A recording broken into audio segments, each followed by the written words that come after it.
कंद 10 बातम्या. प्रायोजक Sandeep university. Faculty and facility simply world class.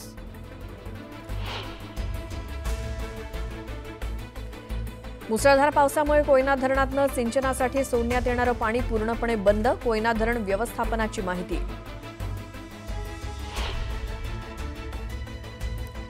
उन्हाळी सुट्ट्यांमुळे अंबाबाई चरणी भक्तांचं भरभरून दान. 2 महिन्यांच्या कालावधीत तब्बल 2,06,26,000 दान अर्पण. सीबीएसईकडनं देशभरातल्या सर्व शाळांमध्ये भाषा शिक्षण विषयक धोरण जारी. पायाभूत स्तरापासून मातृभाषा किंवा राजभाषा शिकवणं अनिवार्य करण्याचा निर्णय.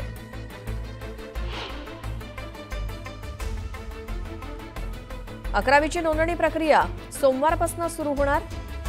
20,92,000 जागांसाठी विद्यार्थ्यांना ऑनलाईन पद्धतीनं करता येणार अर्ज.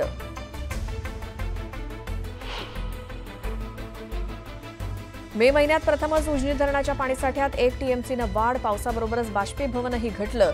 नागरिकांना दिलासा.